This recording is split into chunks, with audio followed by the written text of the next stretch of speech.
All right, everybody, welcome back to episode 69. We got Scarlett here. Very excited. She deals with interventional psychiatry and different treatment options other than just handling with SSRIs and all of that. So we will see you on the other side of the intro here.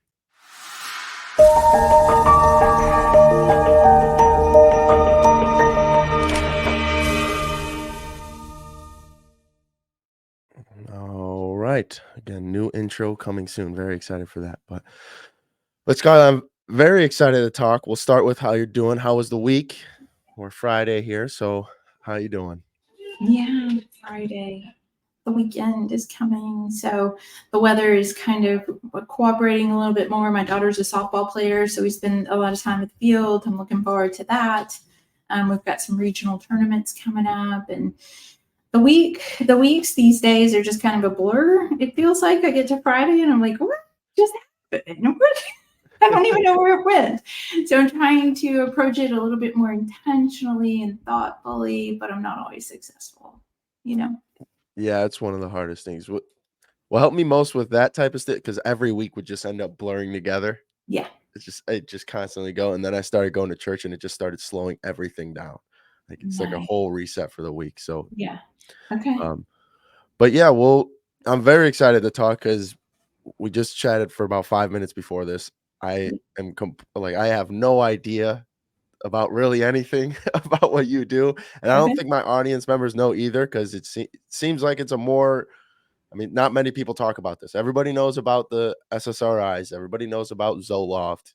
Everybody kind of because Yeah. that if you have anything wrong with you, you go to a psychiatrist. That's typically what's going to happen. You're going to get prescribed something like that, or your Right. mom or your aunt or somebody has this in their life. So, Yeah. but these, it sounded like before you were talking about all this, it sounded like I've been looking into the psilocybin treatments, and you sit with somebody and you go through kind of Yes. you gotta have, like, someone sitting there with you helping you through it instead of, like you said, a passive way of going about it. So, Yes. what I really like to get into before we start all of that is Yeah. how you got into the field, because people ask how I Ooh. got into this, how I got into podcasting, and you don't Yeah. start something like this, and you don't be passionate about something like you do unless something Yeah. has happened to you.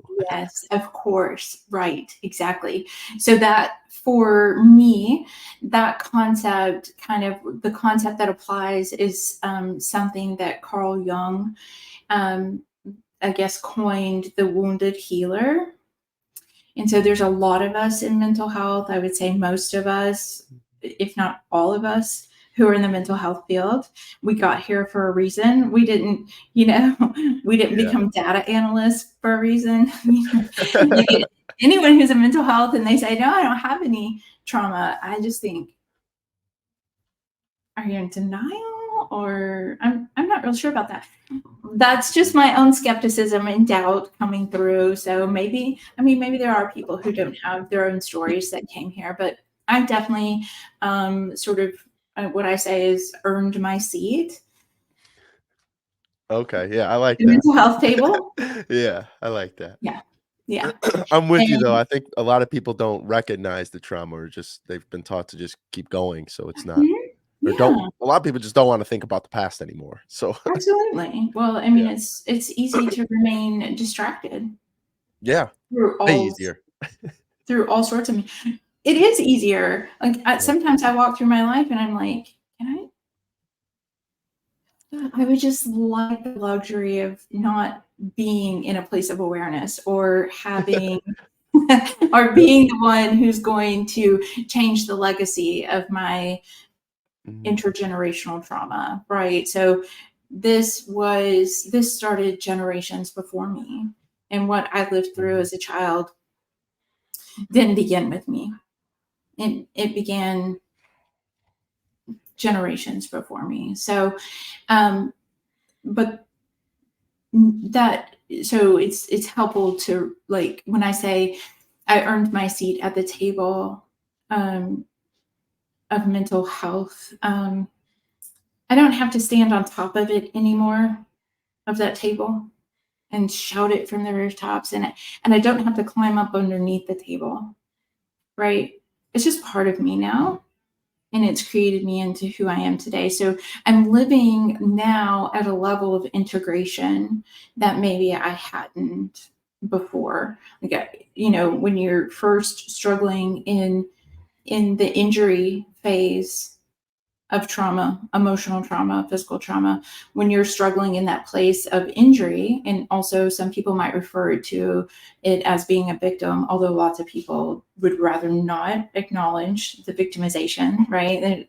But they're a little bit more comfortable with saying, like, yeah, I've sustained injuries, emotional injuries, physical injuries, right? So we look at that injury state, and then people move out of that injury state and they move into survival mode, living with the pain, but not really knowing how to navigate it and not really wanting it to be part of their story, pushing it away, pressing it down, pushing it out, covering it up with different medicines.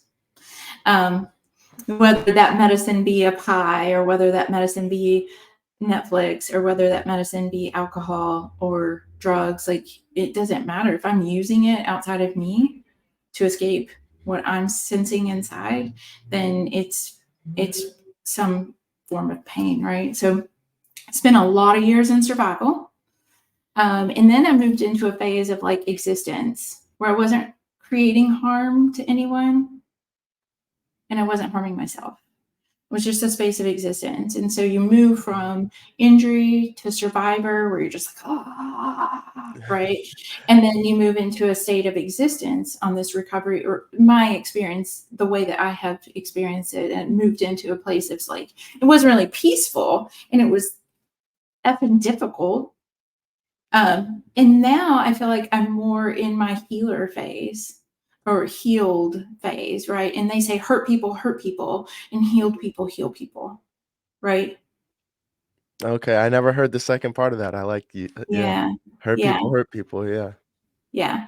And Mhm. so by walking through my journey of emotional recovery, um, alcohol recovery, drug recovery, um, I'm now sitting in a place where I can hold space for other people to go through their cycle, right? To move out of survivor and help make sense of how do we live if there is no chaos?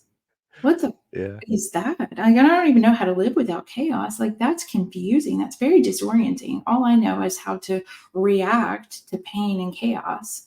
And when we're engaged in the recovery path, and we're getting better, our mental health is getting better, our physical health is getting better, our relationships are getting better, our lives all the way around are just getting better. How do we cope with that? Like, nobody talks about how to cope with wellness. Yeah, no, I've been struggling with it a lot recently, It's just, so like, hard. too good to be true, and I it's can't trust this. I'm like, yeah, I'm jittery because I feel like something should be going wrong right now. Right. You're in a state of hypervigilance, waiting for the other shoe to drop. I mean, that's where that right, that term comes from. Like, I'm just waiting.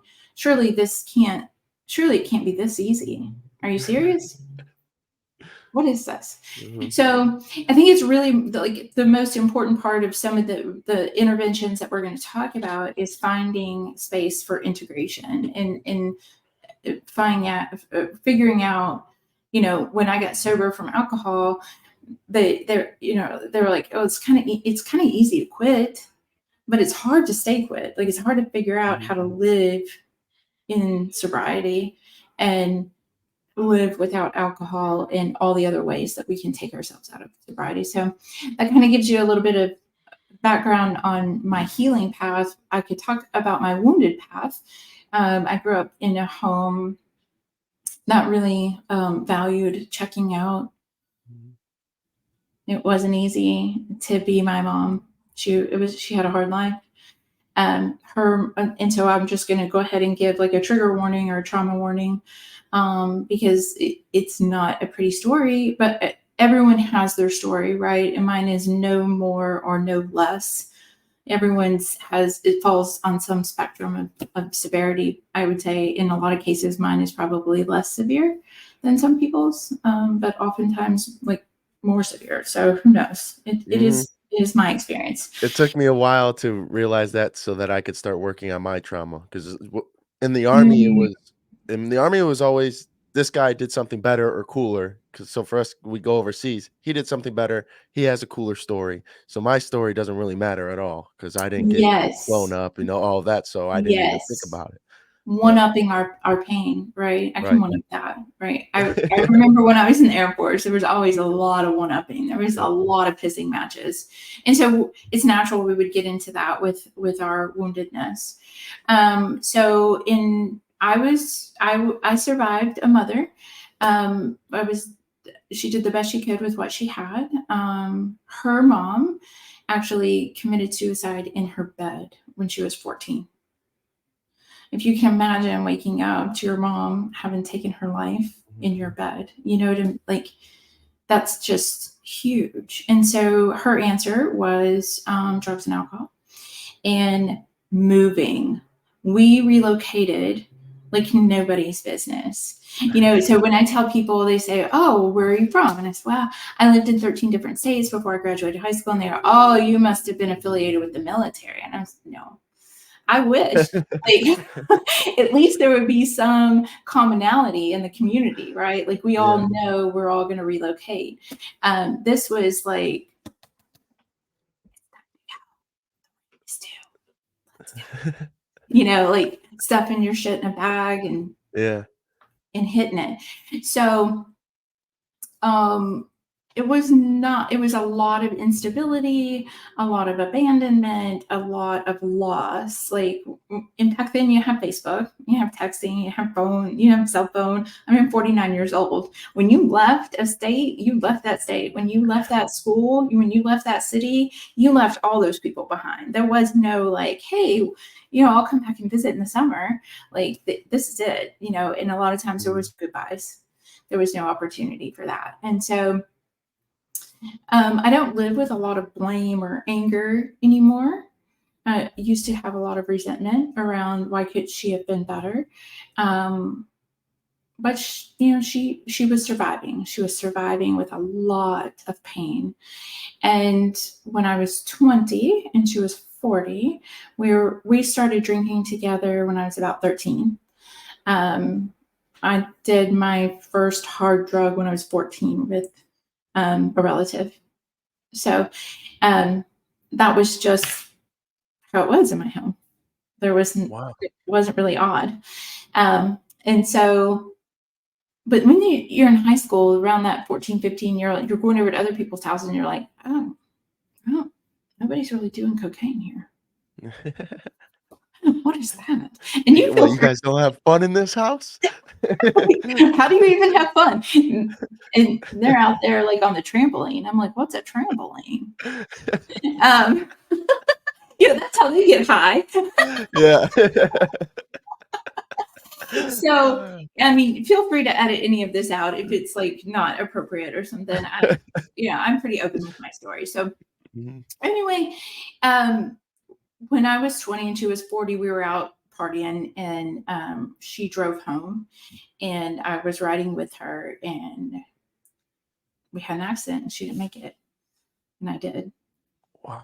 So, no real family because she always kind of moved around and have really a significant support structure of any kind. We didn't go to church or aunts, uncles, grandparents, that type of a thing. It was kind of just like me and her against the world. Um, I don't know if you've ever seen like Jenny and Georgia. Like that's the closest thing on TV that comes to like being close to my life. Um, so that was when I was 20. From the time I was 20 to I was 24, I was running around in a ton of pain and on a lot of survival, lots of drinking, lots of drugging, lots of relationships, trying to find love, trying to find acceptance, trying to find belonging. And I couldn't find it anywhere Well, because yeah, because you were alone, right? Like, I this now was, you I don't was, really I have was alone. Yeah. yeah, Yeah. wow. And I was dating this guy who later became my husband. And I had saluted him. He told me to do something, and I was like, "Yes, sir." And he was like, "You don't salute with your left hand, just so you know." And I was like, And I was 24 at the time, and I was on my way to my bartending job because, of course, I was a bartender. I learned how to be a bartender from a very young age, so it was a natural, like, career choice for me. Like, I'm gonna go be a bartender. So Mm, I bartended. I think I started when I was like 18 till I was 24. Worked in restaurants, and restaurants are full of all the fun things, you know. mhm. Um, and so on my way to work, I thought about that. I thought, I wonder if I should join the military. He was prior Navy, and I thought, I could like those white uniforms. Those are so cool. And so the next day, I went to a recruiter. I didn't even tell my boyfriend at the Wow. time. I was like, you know what? Well, I was impulsive as hell. I mean, Mhm. I was all over the place. If I thought it, I did it. Like, there was no filter. Like, I was Yeah. in a state of constant reactivity to a lot of inner pain. So I was at the recruiter's office, and I went to the Navy because, I didn't grow up, but one of the towns that we kind of always went back to was Clarksville, Tennessee. So we would move away, it would become unstable, chaotic, and we would return back to Clarksville. And then we would move away and we would return back. And we would move away and return back. It's just the closest I had to a home Mm. base. So I knew a lot about the Army, and I knew that, my exposure to Army was not positive because I worked in bars. Ah, yep, that'll do it. Yeah. Yeah. So you get a bunch of rednecks in in Clarksville, Mhm. the country boys. I don't mean to offend anyone if I say rednecks. I don't. It's just what we would say in the bar atmosphere, like a bunch of country boys and a bunch of soldiers and a bunch of alcohol. Yeah. It's not going to go well, right?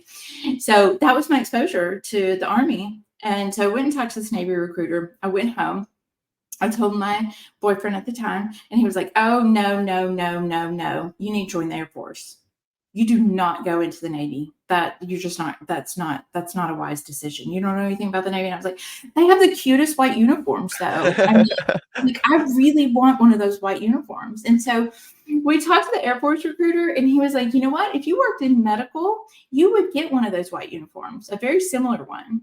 And he actually found me a picture.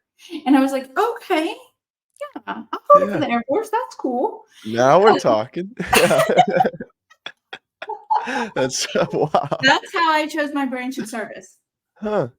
Wow, Yeah, yeah, that's funny because a lot of people would ask too, like, "Why'd you choose this? Why'd" and mine is because I yeah. was able to just choose my job. That's what I wanted to I wanted to pick a job and just do that. In the Air Force, you pick a field and you go and so Well, we my don't have to go job into was all that, but yeah, my yeah. job was always to look good to get by. That's Yeah, how I survived in this world, right? If you yeah, look good, doesn't matter what's going on the inside. You're going to get external approval and acceptance if you just wear a smile. So of mhm, course I'm going to be naturally drawn to what uniform I'm going to look good in, right? yeah. Or at least that's how I make sense of it today, anyway. Um, so I joined the Air Force. I stayed in for 5 years. I met my first PA as a physician assistant. You probably have some experience with physician assistants, nurse practitioners. We evaluate and treat patients in all areas of medicine. I've worked, well, let's just stay back there. So I met my first PA, and they were like, "Well, you could be a PA." And I was like, "Cool, really? I could be a PA? That's awesome." And so all the PAs just kind of took me under their wing and just taught me so, so much. And it was probably the most stable, predictable time of my life In the Air Force. in the Air Force. Yeah, okay. I was Yeah, stationed at that's I was stationed at Nellis Air Force Base for 5 years. I didn't go anywhere. I mean, I went TDY out to a couple of different places, but I have a very safe military story. yeah, no, that's incredible. You don't typically get that, but that is what I suggest because a lot of the young a lot of young men have no idea what to do, and it's no longer the idea of, "Oh, let me go to the Air Force, come out big, masculine man." It's just join the military just because now. So it's just kinda on the back burner of a lot of people's minds, but I did it because I had no other option really. I tried school didn't work. I Right. coulda went and worked with my hands, but honestly, those aren't really talked about either, the trades. They're not really talked about. I didn't know any trades. I'm like, "Oh, that guy's just a plumber. That guy's just an electrician. I don't know how to get into that field." Um, the military was, "Go talk to this guy," and you get Right. right in. And Right. it's yeah, the security is exactly what someone like me yeah, sounds like someone like you needed to figure out the rest of life. Like, Yes. I'm 18, 19. I got no idea what to do, no idea what to be. Right. I just Yeah. know I want a family at some point. Where do I Yes. start? Yes. So Yeah. right, so And I really wanted to belong to something. I had never belonged to right. any, you know? And so that sense of belonging or like camaraderie or fellowship or Mhm, family or being in a unit or a squadron or flight, like, and maybe the recruiter just knew that that would really benefit mhm. me because I probably overshared. Like, "You know I what? have a tendency to do that. Want to hear Like, my "Here, story? Let me tell you. sign Um, this." so I spent 5 years. I started doing school, like prerequisites. I had done some college while I was bartending, but I kept failing out because I was constantly drunk or high. So I didn't, Mhm. I'd wake up at 4 o'clock in the afternoon and I'm like, oh my God, I'm supposed to be at class at noon. And I withdraw from another semester Okay. withdraw from another semester. So when I got into the Air Force, I couldn't really, oversleep for class. I mean, really, if there was a point in time where I became my most sober self, or not now, but like that was my earliest sobriety, is like you couldn't get ripped and then show up late to work. So I learned some accountability. I learned how to show up. I learned some consistency. I learned that my team was counting on me and that was meaningful to me, Mhm. to show up for others. I Yeah, think that was, responsibility of it, yeah. yeah, because I had always been very responsible for my mother's well-being in my childhood, Mhm. and so it really meant something. So when I did school after, after hours, the Air Force paid for, pretty much like 100% of that tuition, I think. And then while I was in, I applied to PA schools, and I let all of my PA, that I worked with, because I went into the medical field, I let them all know, hey, I'm trying to get into PA school. What do I have to do? What do I have to do that you will give me a letter of recommendation when it's time? Mhm. And I just worked for 5 years toward that. Had a kid on July 13th, 2001, and I got 8 weeks of maternity leave. Oh, And wow. Mm. the last day of my maternity leave was 9/11. Oh. Mhm. Oh, wow. So he was born on 7/13, and I was due back to work on 9/12. Yeah, that's wow, yeah, that's It quick. was wild. It was wild. I just remember, like, watching it on TV, and my husband, who was then he was my boyfriend, and then I signed the papers on a Friday, and I said, "Hey, on Monday, do you wanna go get married? Because I'm gonna get paid more Yep. if we go ahead and get married, okay?" And he was like, "Oh, yeah, I mean, I guess that makes sense," you know? What? This is Did obviously a person who does not understand the nature of relationships, right? Everything was very transactional, right? Hey, I'm gonna get a better paycheck, so we should get married. And he was on board. Let's go for it. So, Yep, I did the same thing, just so you know. oh, good, You're good, not good. alone, I yeah. love that I'm not alone in that. So, yeah, Miles was born on 7/13, and I went back on 9/12. And so on 9/11, we got out of bed and we saw this on the TV. And all I could think was, how do I get this baby back inside my body? Mm, It was so irrational. But like, I was like, that's the only place he's going to be safe. I need him back in my body. I need to protect him. He is he is a treasure, and this is mm, very unsafe.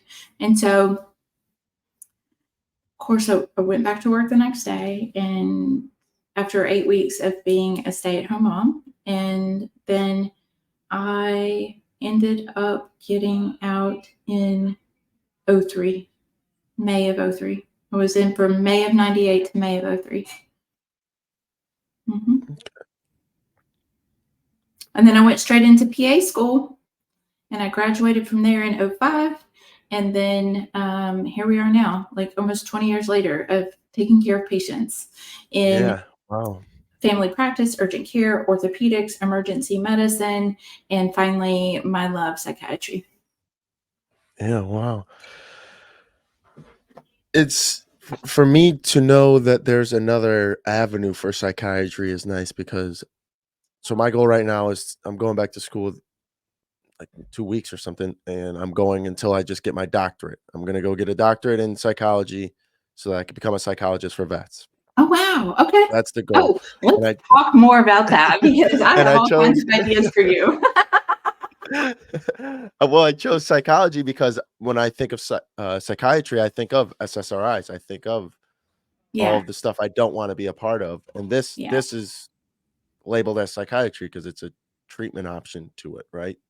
That Yeah. or So just, kind of like mhm, reviewing the differences between psychology and psychiatry, because mhm, that's oftentimes a question people have when they call the office, is, well, there's just the difference is that in psychiatry, our intervention utilizes medicines, usually medicines mhm, of some sort, and we provide sort of brief solution oriented therapy, right? And so in psychology, the meeting with the client and the provider is much more frequent, and the duration of the appointment is longer. And what you're working with is the mind.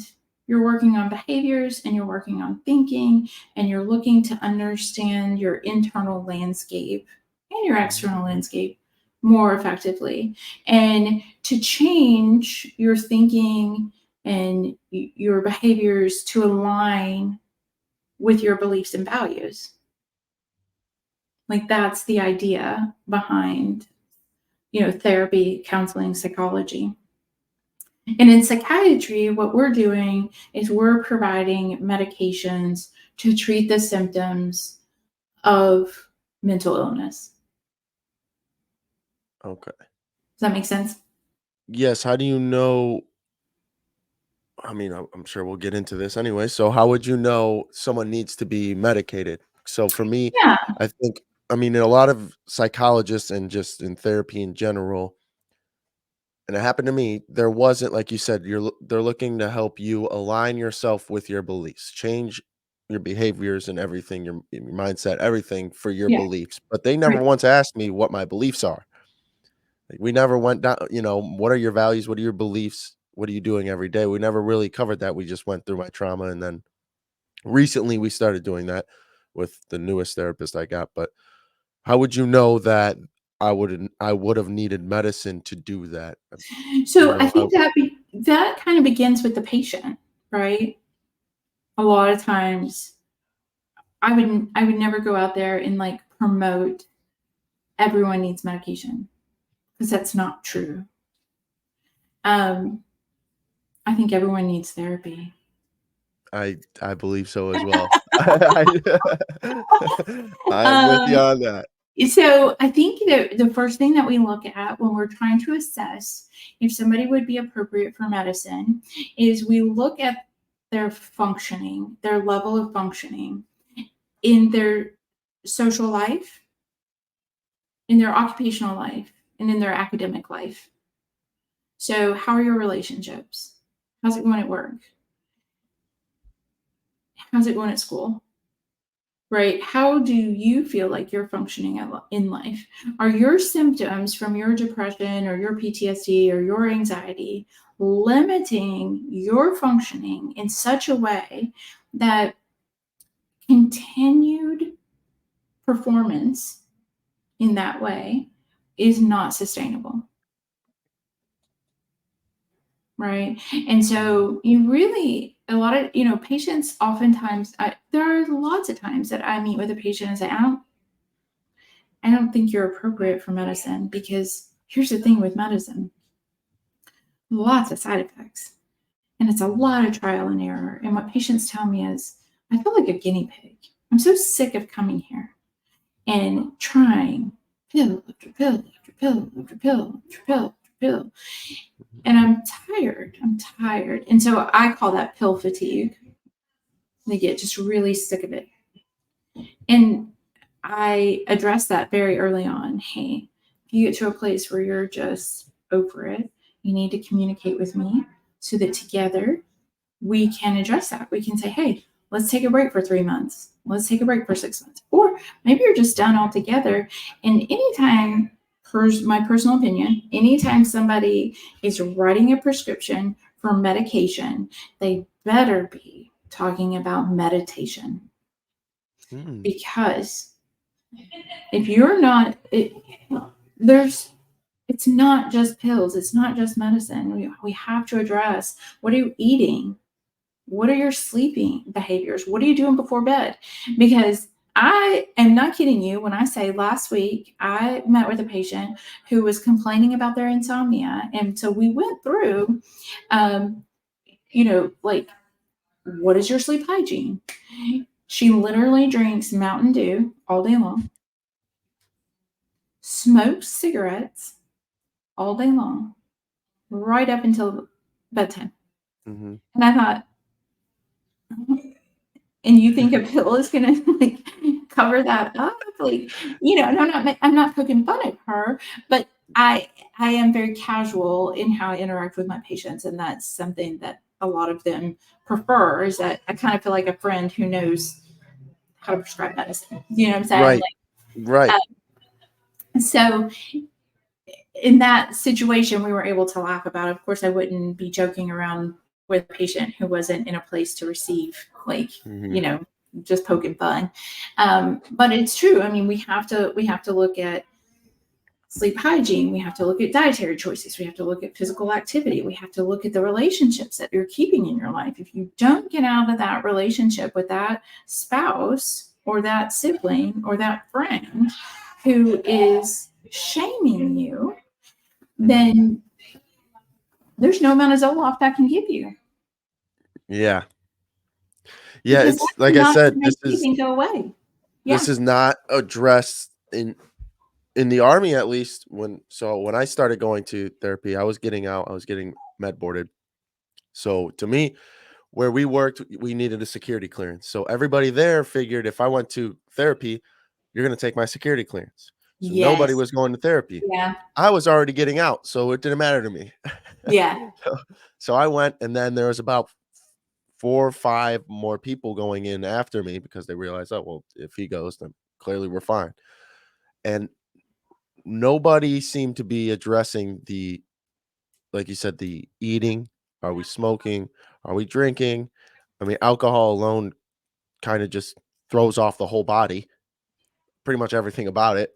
So if we're drinking, you're throwing everything off.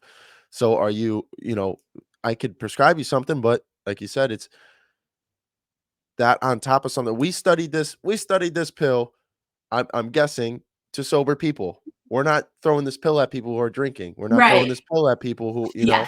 we don't have any studies that show if you're drinking and smoking and drinking Mountain Dew all day that Zoloft can help you with your Right. side effects, you know?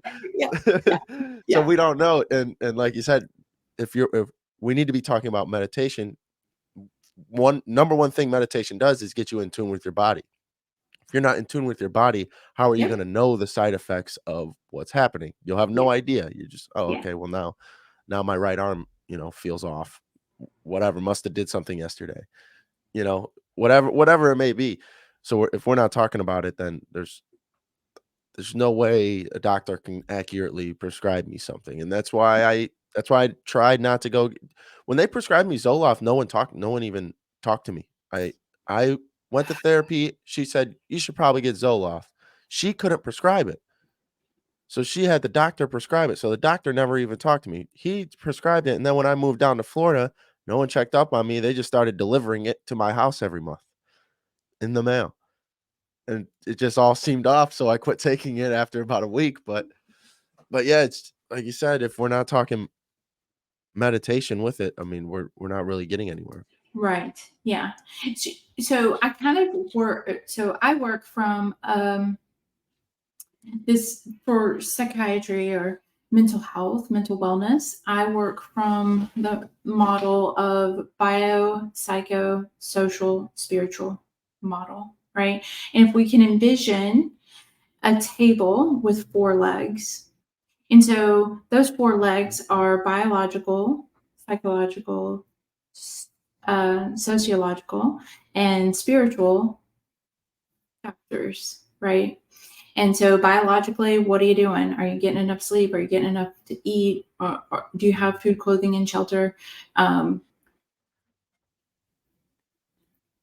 What's your mindset like? What's your thought patterns like? And and that it goes we in this practice and a lot of my colleagues very much strong proponents of if you're going to be taking medications, it's really important that you incorporate some therapy because medications manage symptoms. Counseling can potentially cure symptoms, Mhm. right? That's what I tell my patients. Like, so we just think of it in terms of scuba diving, right? Like, you're on the beach, you want to go scuba diving. I can give you all the scuba gear, but ultimately you have to take the plunge into the deep waters. And ideally, you would have a guide who would go Mhm. there with you. You don't want to just go scuba diving without anyone. You want someone that's going to work with you and teach you about what's underneath there, what's going on there. Let's explore this. Who's knowledgeable. And so I say that medications are like the scuba gear, but Okay. ultimately you have to make the decision to jump into the waters and do the work that goes Yeah. up. So medications are only going to get you so far. So that's kind of the psychological component. And sociological component is going to be social connectedness. What kind of relationships are you keeping? What organizations are you affiliated with? Where do you get your sense of belonging and acceptance? Because that is imperative to mental wellness. Belonging and acceptance is a basic human need and it's a human right. And my experience with veterans and PTSD is that's one of the first things they go. And makes it really difficult to treat PTSD and to treat depression and to treat anxiety in someone who is so mistrustful and hypervigilant and isolated that they won't reach for connection or Mhm. receive connection because there's inappropriate and excessive guilt, there's shame, there's unworthiness, right? Like, and it's so challenging to continue to keep giving the meds and they can't shift, right? They can't Mhm. shift. And that's why I'm so profoundly grateful for ketamine and what it's doing in people's lives. So, biological, psychological, sociological, and spiritual. And so I didn't say religious, I said spiritual. Yes. Um, very different to me, anyway. Religion is a path for spirituality, but it's not requirement, right? So just a sense that you belong to something larger than yourself. Is there somewhere that you feel like you have purpose and meaning? And so one of the ways that I found my way into a spiritual existence is through AA. And getting sober, getting clean, not using anymore. Um, and Viktor Frankl wrote a book called Man's Search for Meaning. And that Yes. was very helpful in identifying purpose and meaning in my life. Now, that's he was the one in the concentration Yeah. camps, right? Yeah. Yes, okay. I Yeah. have read that, yes. Yeah. So that's, Incredible book. yeah, it is a really incredible book. So that's kind of how I approach psychiatry through the lens of the biopsychosocial model, Mhm. spiritual model. And the way that we determine if somebody is appropriate for medicines is one, are they willing? Two, what's their level of functioning? Is it impairing their functioning to the degree that it's not sustainable if they continue in that way? Mhm. No, that's incredible. 4 pillars, and I never really thought of it that way. Mine was I just so Viktor Frankl helped. I read that a couple months ago, but when I was at my lowest, I just was I came across Marcus Aurelius, Mm. and I just wrote on what's my purpose on my mirror, and I had to wake up to that every day. After the army for about 4 months, I would wake up to that every day. It was a tough time, but I had nothing better to do, so It's such a vulnerable time, that space. Mhm, That's a very vulnerable time. yeah, but I believe this is the perfect time to get into the treatment options here now, just to Okay. kinda Yeah. go over it, what it's like. Yeah. So Like I we've said, talked I yeah, go go ahead, ahead. go ahead. No, I So was just gonna say it's like I said, I heard of the psilocybin where you go in, couple hours each time, and you sit yeah. down, you lay there, eyes closed, and there's a guy talking to you the whole time. There's practitioner, whatever you wanna call him, is talking to Yeah. you the whole time. Is that similar? Is what's going on here? So, ketamine in so what we provide here is and kind of why I came, part of why I sought you out was to kind of let veterans know that this can be part of their treatment plan because the VA covers it now 100%. It's Yeah, a that's very incredible. expensive, it's an expensive treatment. So we contracted with the VA to be able to provide this for veterans who have service connected disability, and they have to have a diagnosis of what's called treatment resistant depression. It's not yet approved through the VA for PTSD. And I'm speaking about veterans, but this is true for non-veterans for using like it's ketamine is not yet recognized by the Mhm. FDA. It's considered off-label use to be used for mental health treatment. So, if you want to know about ketamine, I highly recommend the Ketamine Papers.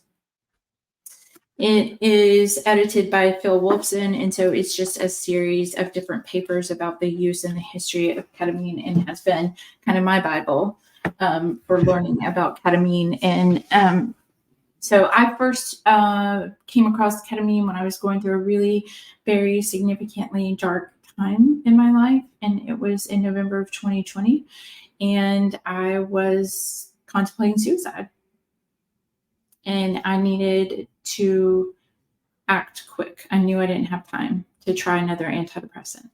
I knew I didn't Mhm. have time. I knew that if I tried another antidepressant and it was wrong, it was going to be too much of a burden. I was a single mom at the time. I was going through a divorce. I was going through relocation. I was going through COVID. It was an absolute disaster of a time. And one of my patients said, "Hey, I went and got ketamine and I'm all better." And I was like, "You did what?" Okay, hang on. Mhm. And I went the next day and got ketamine. And by January, so that was November of 2020. By January of 2021, I had hired my first two clinicians into the practice. Oh, wow. I was truly contemplating ending my life because of the burnout, the compassion fatigue, the exhaustion, the stress of a highly contentious divorce. And within 8 weeks, I hired my first two clinicians. Like, and hiring a clinician, when you go from being a solo practitioner, it's just you in one little office and your one assistant, to hiring, bringing two people on, that's like a really big leap. And I really attribute that to ketamine and really pulling me out of that slump and helping me right size my life and helping me to get out of that depression. It was just an awful time. So at that point in time, I was like, oh, of course I'm bringing this on to my town. So I live in Clarksville. Um, and we're 45 minutes outside of Nashville. I had to travel all the way to Nashville to get it. And so fast forward 2 years late, 3 years later, toward the end of mid to end of 2023, that's when I started working with ketamine. And so let me just kind of tell you a little bit about ketamine. It was first developed in the 1960s. It as a They cleaved off a couple of molecules off of PCP and they made ketamine. And Okay. ketamine, it's used as an anesthetic. And the first people to have access to ketamine were actually Vietnam soldiers. It was the buddy drug. They kept it on their body. And if a soldier had an injury, they knew that their buddy had a drug that was going to help take them out of that acute pain. It's very, very safe. So safe, in fact, that they used it in combat to Yeah. help save lives. So there was actually in this paper, it talks about how they believe that the survival rate actually went up because of the use of ketamine during wartime, during combat. So in the 1990s, they began to somebody somewhere noticed that their depression got better whenever they had ketamine for anesthesia related to surgery because it was an anesthetic. And that's what it was used for. It was used for in the OR and in the ER for surgery and for treatment, where you wanted the patient to kind of check out for a minute. If you want to get something out of their eye or you want to reduce a dislocation or something like that, it's a very safe drug to use in the ER like that. So in the 90s, they began to see this phenomenon. People who have had ketamine for anesthesia, their depression seemed to improve somehow. So some brilliant researchers started researching it and for the treatment of mental health disorders, for PTSD, for anxiety, for OCD, alcohol use disorder, and depression. So from the 90s forward, it's kind of been gaining popularity. And over the last 10 years, I would say it's gained the most popularity.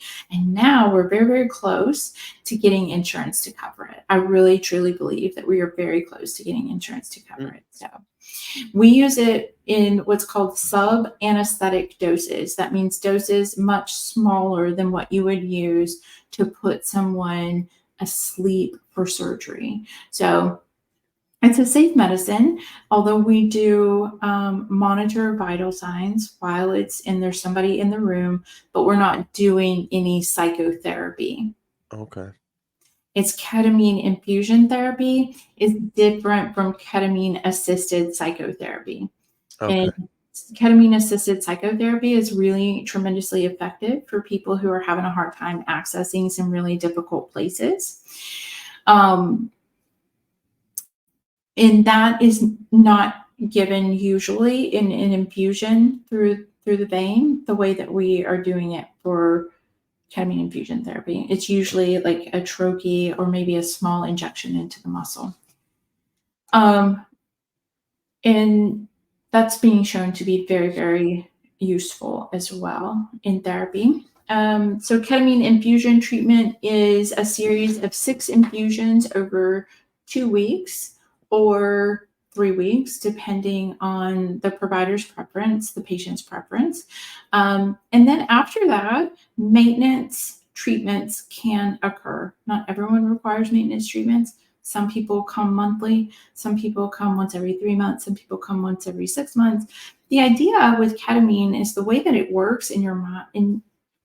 Rather than taking a pill that helps you access more serotonin or more norepinephrine or more dopamine, right? We're working with the wiring of the neurons, and it's improving and creating new connections. It's Mm. rewiring the brain. Okay. Yeah, because that's what I was gonna ask. Because when you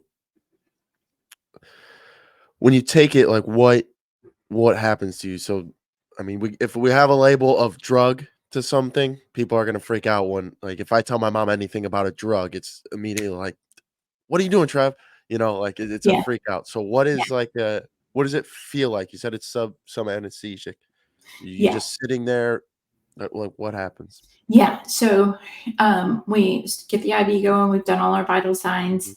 I haven't eaten 4 hours prior, maybe only had clear liquids. And so then when we start the IV, there's what happens is you have a disassociative experience. Now, some people might refer to it as a hallucinogenic or a psychedelic, but it's not a psychedelic in the classical sense. It is a disassociative anesthetic.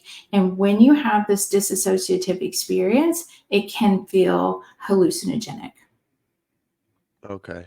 Okay, because yeah, that's what I was gonna say about, like, if I've done psychedelics and there's like a aha moment. Like, Yeah.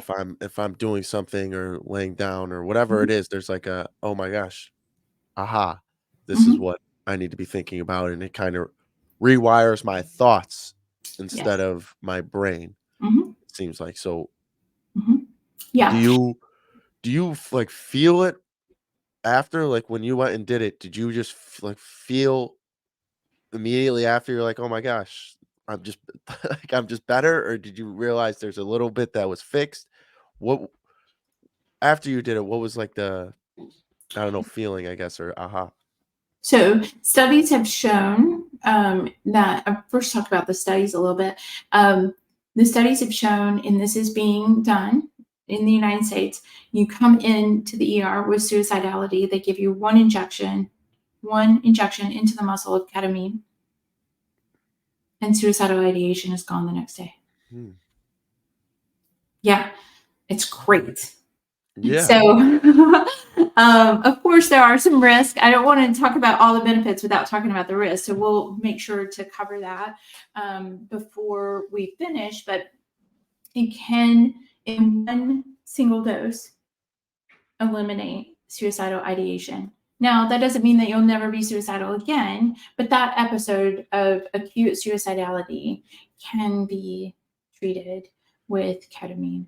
And so, in that first dose, you do definitely see a difference. In that second dose, I mean, the first probably, I don't know, 6 doses, it's really just kind of like you're baffled and confused. Like, what is this place? What am I doing here? Why is everything so there's lots of angles, with psychedelics.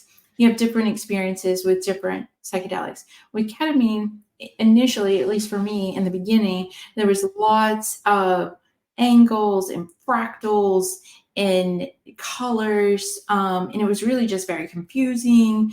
And then I dropped into a K-hole one time, and that was really hard. And that was just like in I guess some people refer to it as an ego death experience, or like in your mind, you're like, this is it. I've died. This is it. Hmm. And it can be really scary when you're experiencing that. And that's why I have a nurse practitioner and a nurse on hand at all times to hold space for the patient. And we're not actively communicating because the level of disassociation that occurs is, in some studies, shows to be directly proportionate to the amount of improvement that we see. So if somebody doesn't disassociate, they don't necessarily get the same amount of benefit, according to some studies. Does that Okay. make sense? So you want to make sure that your dosing is correct. You want to make sure that the patient feels safe, that they can trust you and rely on you to show up for them in Mhm. in a very vulnerable state. And if they don't feel that way, or you can't earn that therapeutic alliance, or you can't earn that trust with them, then they're going to have a really hard time disassociating because their ego is going to hang on so tight to stay in that Mhm. room and stay protected and stay present and aware and watching. Do you know? So it's Yeah. it's really important that we be very trauma informed and very compassionate and curious and connected. Yeah. Okay. And what is the biggest risk? Is that the ego death? Like, you feel like Oh you no, that's probably not the no. biggest risk because that No? actually helps you eventually. Um, right? Because if you can move through life without significant attachments, not detached, right? Mhm. But just, attachment is kind of the root of all suffering. Type of a thing. Yeah, Yeah, that ego death, yeah. being a place where it allows you to have some perspective on maybe the things that matter in life. So what are the risks associated with ketamine? So you disassociate, and when you get out of your ketamine experience, you're going to feel a little wonky and wobbly. And so you have to have someone who can drive you home. You have to have someone who's going to sit with you. There is a risk for episodes of psychosis. There is risk for like respiratory um, I don't want to say suppression, but like a slowed respiratory drive. But those are in much higher doses. We just don't use those doses in the mental health world. They use those doses over in pain management world because there are a lot of clinics who also offer ketamine infusions for chronic physical pain. Oh, okay. Yeah. And not anesthetic doses to where you're putting them completely under, but sub anesthetic doses still. But for chronic pain, you have to use higher levels. So in the mental health world, we use these teeny tiny little doses, and it's very safe, but there are risks, right? And so we want to. Blood pressure can go up. So anyone who has uncontrolled high blood pressure, we would want that blood pressure to be controlled.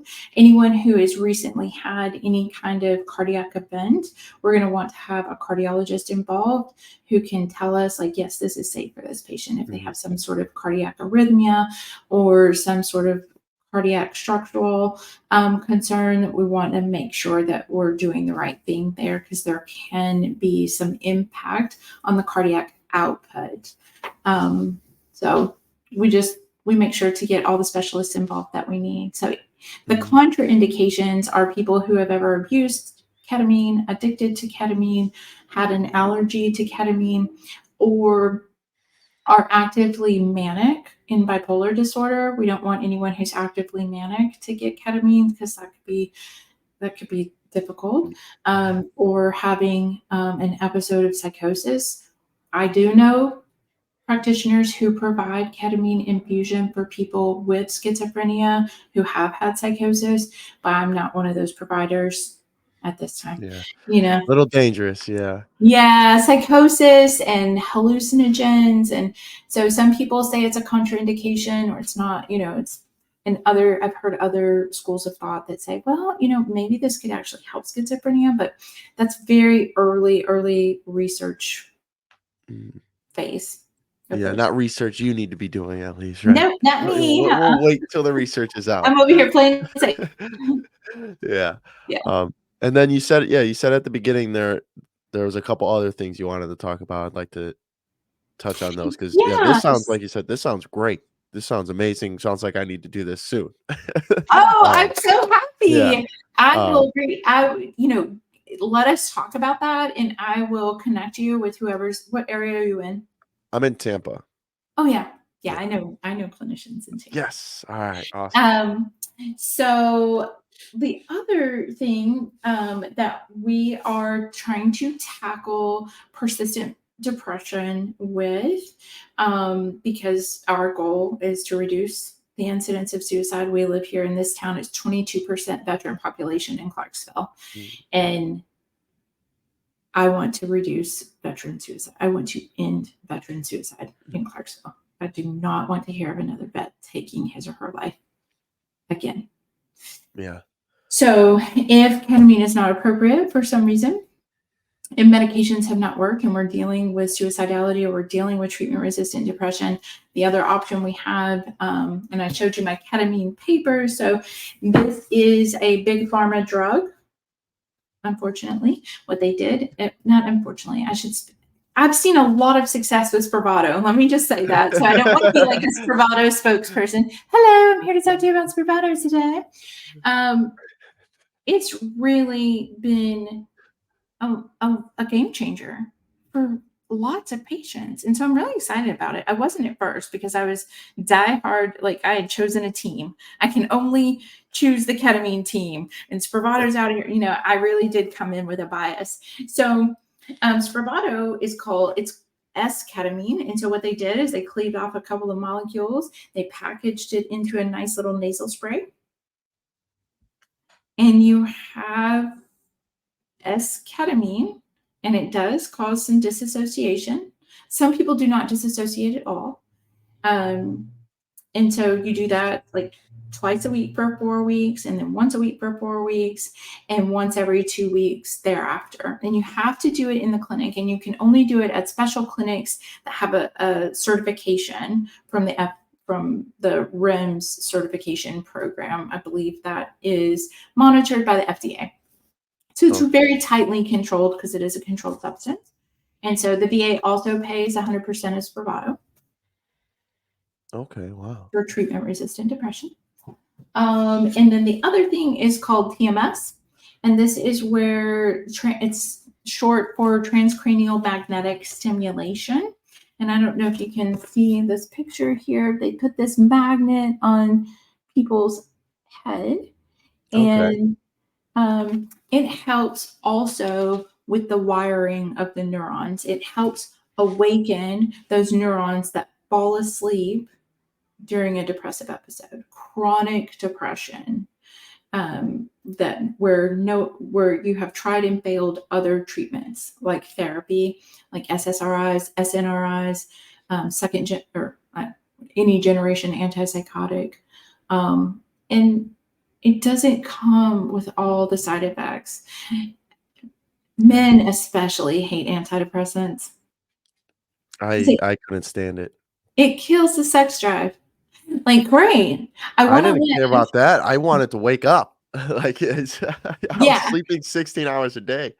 Yeah. men frequently say, well, like, I mean, I kind of want to live more, but I don't want to have sex, so that kind of makes me not want to live. Do you know, like this?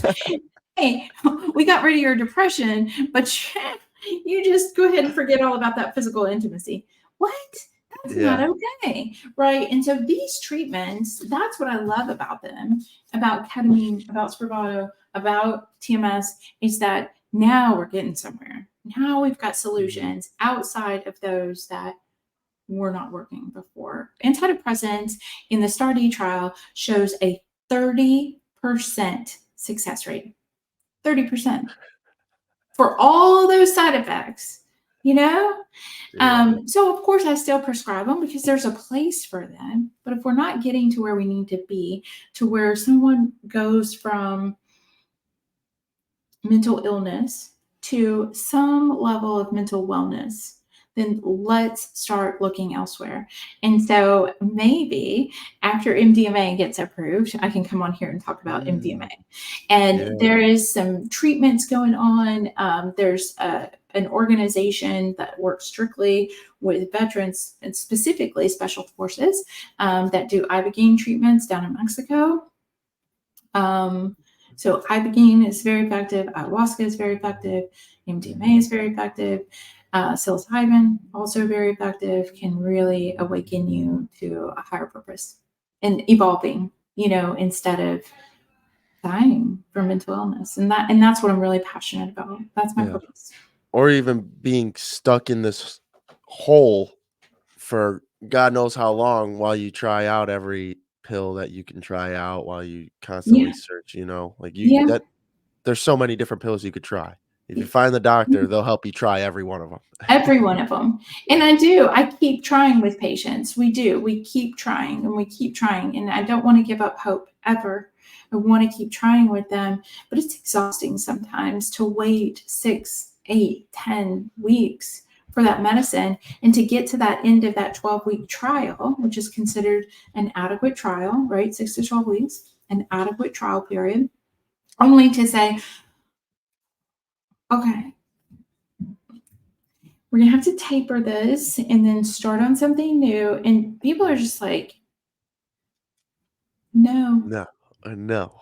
I'm done. Like, I'm done. You know what I'm saying? And Yeah. so being able to reach into my toolbox and have something that Ketamine is shown to be 70% effective in some studies. And for in our practice here, we're seeing more like 95% effective. Like Wow. it, I'm not saying remission every single time, but definitely improvement. And it's such a catalyst for change in your life that if you start incorporating different behaviors, you start incorporating therapy, you begin to do some of the work that maybe felt too heavy or too burdensome to do before because you were so depressed, next dimension. Yeah, yeah. That's incredible. I wanna talk real quick about disassociating because that is, Yeah. um I didn't know what that meant when I started going through everything, when I first hit the wall of Yeah. mental health. I had no idea what that meant, and then Yeah. I slowly started realizing what it was. Now I still do it at some point. A lot of my Oh, emotions yeah. Yeah. at some point I got into a new relationship, and that happens quite a bit. Yeah.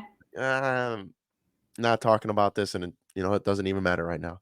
So Yeah. it kind of stay, and it's very lonely to disassociate Yeah. and kind of pull yourself back like that. Um, I honestly, I don't really have any question to ask about it. Just what do you think? I guess about disassociation. Like how could you explain that to somebody who hasn't gone through it or hasn't realized what that word really Yeah. means? So for people who have experienced trauma or emotional injury, or they had to survive a situation in which they were powerless to change it, right? So, in speaking from my own experience in childhood, there were all sorts of things that I had no power, I had no voice. My voice was not honored in physical ways, in emotional ways, right? And in order to keep from when you're little like that, and adults are your source of safety, security, and survival, and they're harmful. How do you stay alive? You disassociate. Mhm. You go somewhere else in your mind, away from where you are in your body. So disassociation is not bad. It just is. It's a way that people stay alive through traumatic experiences, whether it be in adulthood or childhood. And we do it frequently. Yes.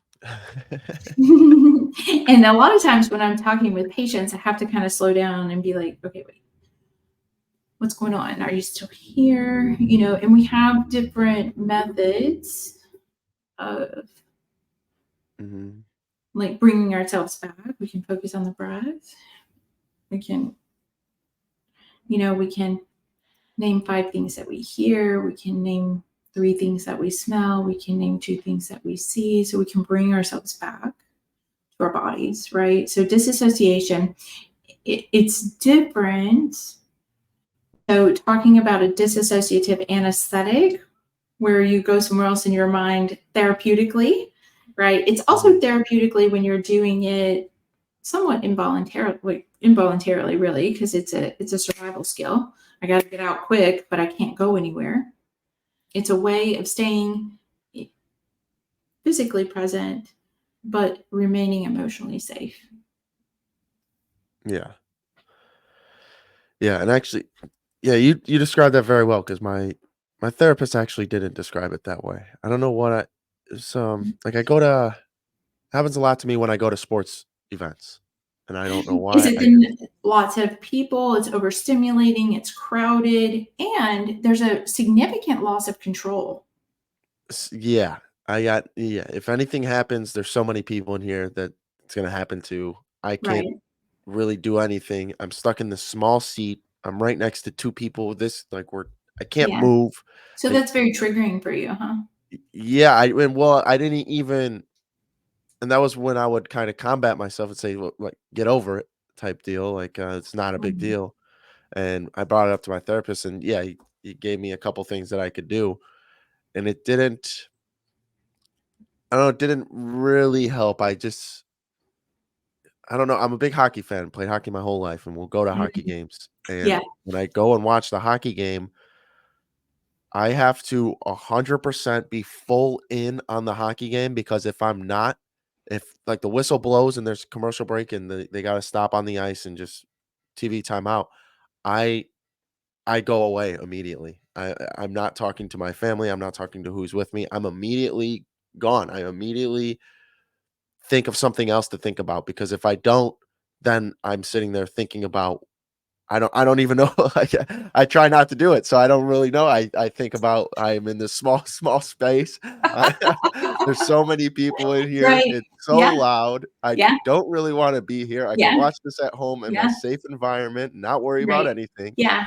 and so So it sounds like there's a sense of like vulnerability, mhm, right? And you're feeling vulnerable and there's some powerlessness in being in such a crowded environment with so many noises and so many smells and very stimulating, like all of this input visually, auditory, smell, taste, all tactily. You've got people who are sitting right next to you, right? yeah, And so if something goes down, what are you going to do?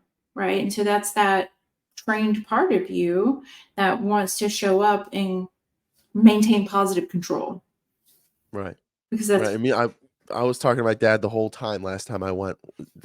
In between whistles, in between any stoppages, there's no it's not entertaining at all, and I didn't realize this is why I wanted it to be entertaining. I just connected that dot now. I'm like, "There's nothing like, they're not entertaining at all when there's nothing going on in here." Like, there's nothing on the jumbotron that they could be playing anything right now. They're not playing anything to entertain, nothing, well, you know? if you're in fight, flight, freeze, or fawn, if you're in one of the survival modes, nothing is fun. Nobody got time for fun when you're in survival, Yeah. right? Yeah, that's a good point. Um, So you're no, not this going to is be receiving anything fun. I guess what I'm saying is like you're not, even if it was fun or you were getting a kick out of.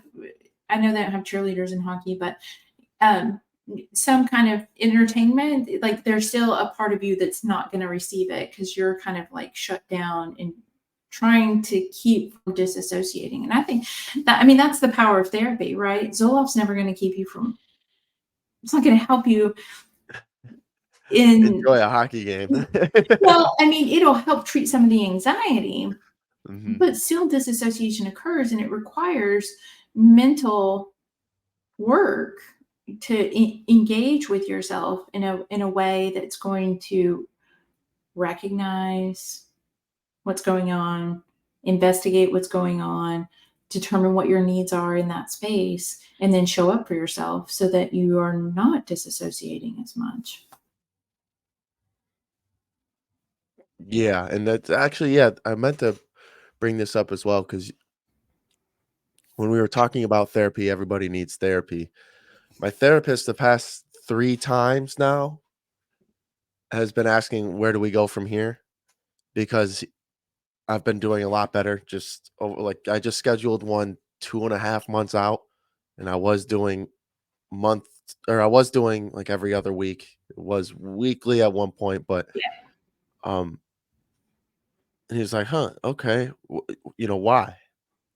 And it was what we were saying to 1 to stay on his books. I want to stay on his books, so he knows I'm still here. I still, if anything happens, I could Yes. come back. Yes. But Safety. 2, yeah, right.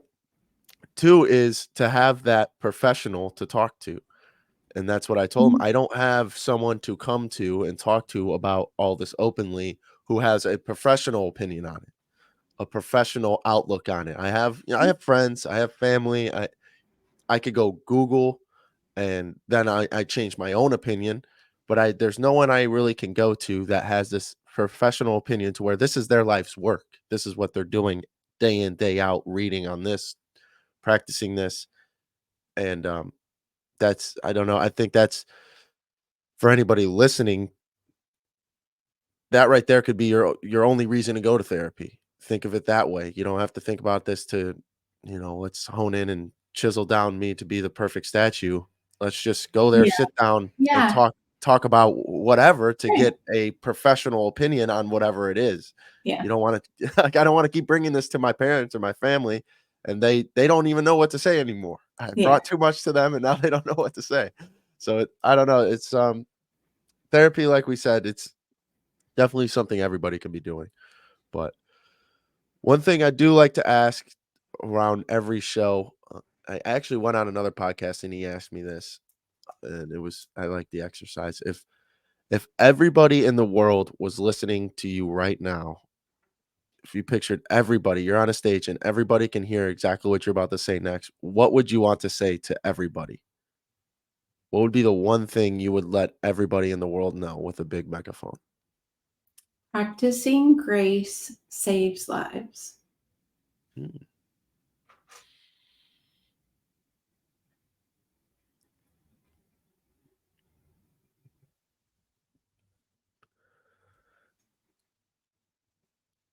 It's like a sense of love that goes along with that a Yeah. lot, and that's I what a think lot of us. love can be hard for, I don't know, maybe this isn't for everyone, but love is kind of can be hard to access sometimes when love has been misaligned with pain and injury. Do you know what I'm saying? Like if you come from a family of origin that, oh, you love your family, but your family of origin was very painful, then love, so people say like love wins. And I'm like, oh, does it? Yeah, So there's yeah. some mixed signaling in there, right? But grace is very clear to me. Mhm. Grace is very clear to me. It's an action that allows space for imperfection and continued acceptance despite imperfection. And so grace is probably like, I just think grace saves. I think it saves the world, lives, culture, community. I think we could all live with more grace. Yeah. Yeah, that's a good way to put it. I was using the word patience when I kinda like, somewhere similar to that message. I just wanted to be patient with other people. Yeah. Um, Yeah. and they kinda go yeah, the more patient I get, the more graceful I get, for sure. Yeah. And if I am able to practice grace with myself and allow myself, I used to be so rigid and harsh with myself, Mhm. perfectionistic and driven, and it was awful. And I remember the first time somebody showed me grace, and it was a very powerful moment for me. And then I learned how to practice it with myself. And now I spread grace around like it's just glitter. Yeah, yeah, that's I would say not for the first time, but the first real recognizable time where I sat, like, after the event happened, I was like, "Wow, I like that I did this," was actually yesterday. I'm sure I've done it multiple times, I've practiced grace, but I've yesterday I was reffing hockey. I do that part-time, and my partner messed up pretty big. We messed up pretty bad, and he was so incredibly hard on himself, and he Oh, yeah. the period and he's also a veteran. He's a infantry veteran, so maybe even a little worse.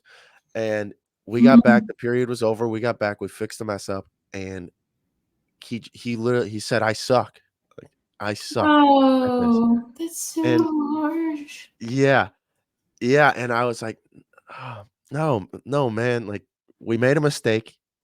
That's it. It's yeah, and that's like, I told them, "Hey, guys, look, we messed up, and this is men's league hockey. This isn't for a championship. They're just having fun." Like, dude, no one cares. You're putting a lot on this right now. Like, we're over it. We Yeah, can't go back and change it. yeah, We already discussed to both of them, "Hey, sorry, we messed up. Now we learn and move on." But to hear that, it like a bell went off in my head. It was like, "Bing!" Like, don't like step in right now and let them know. Like, no, this is yeah, okay. yeah, So yeah, that's absolutely. interesting that it aligned like that with your message I because that love synchronicity. I love yeah, synchronicity. It's my yeah, most favorite thing. Grace and synchronicity. Like, yeah, yeah, no, last like because then I got home last night and driving home, and I was like, "Man, like, that felt really good to provide that for someone who and he was helping me out a little bit the first time we met, about a month ago, we ref together, and he was helping me out, and just to finally, like you said, the healer, to bring it all the way back to the beginning, the healer heals now. I or Yeah, the healed heal, and yeah, that was what rang in my head last night. It's like, yeah. "Oh, wow, I've completely," like, say maybe a year ago or 6 months ago, I woulda needed someone to do that to me, and now Yeah, it's flipped, and I've yeah, been able to do that to them, so yeah, yeah. but Well, I hope that he was in a place to receive it, because like we can reach and we can provide mhm. and we can give. Not everyone is able to receive, and we just keep showing up until they can. You know.